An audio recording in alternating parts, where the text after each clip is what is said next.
برادرای غریب ما با یک قصه به خاطر شما برادرای غریب قصه درباره زندگی سر میشه. مردک ای کار میبیه خانه زنک خیلی لوبوفنیک شده کیسه اوسپد نمیکنن زنک لوبوفنیک میگیره دوری شفنیر دو مخه میگیره دو خویاکش همون جگی در سنی بیرو شلاق میستن مردک میدوره هم خب باشه از کوخنی میگه زنک تست که یگان چی باشه بخریم یگان چی هسته بخریم فوتبال سر میشه میگه پیرمن کدام مردک جان زنک تریلکه دو پیرمن رو میکشه مردک میداو هم تریلکه پیرمن دستیده دای در درونده چپگردان میشه پیرمنو رو میگیره در تریلکه میبرداره یک چند لحظه میگذره زنک همون کوخنی چیکار کرده که مردک همون خودش میخنده زنه که بیچاره میداومه میگه ای مردک جان چی ده خودت بخیر خندسی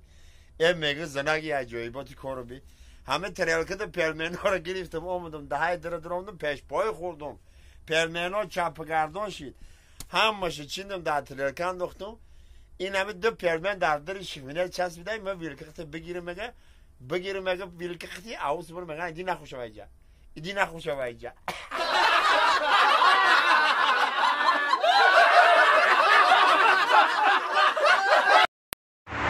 هی زندگی چنگال زندگی فکر خیال زندگی تا کجای رو نمیبوده حالی مردم میگن ما دیوانه ایم در جنگل ها گشتیم این همه فکر خیال زندگی برادر ها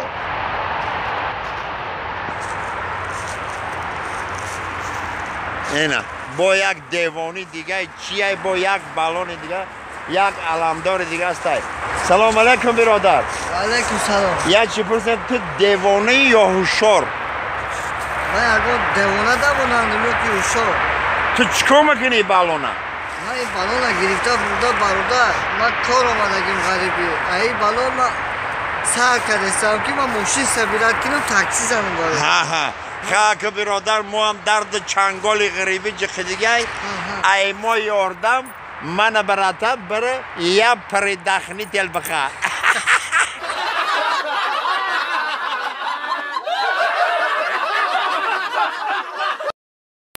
های چی نصیب تقدیر عجوری سگار نه در جنگل شده میشه نه در جای هواری سلام علیکم برادرای غریب یک خسی نوبتی ای با دوای تازه بحری مخلصای شهر محمد جان مردکی بیچاره ای کار میبیه خانهش تاری کراواتش تایم خیلی اوقات خورده است سغیرش خطی سگ دروازه رو میدروید سگ همه خیلی لنگیده است مردک همه تاک میبینه دم نمیزنن تا نگاه میکنه میگه سغیره این پای سگ کیرم زده یگان سیلارکای پیلارکای نمکنی توی برای بگیجی ماشین بگی میاره یا بکلاشکه سیلارکه پای سگ دو میرزه خیلی سگ یالینچه که دو میگرزه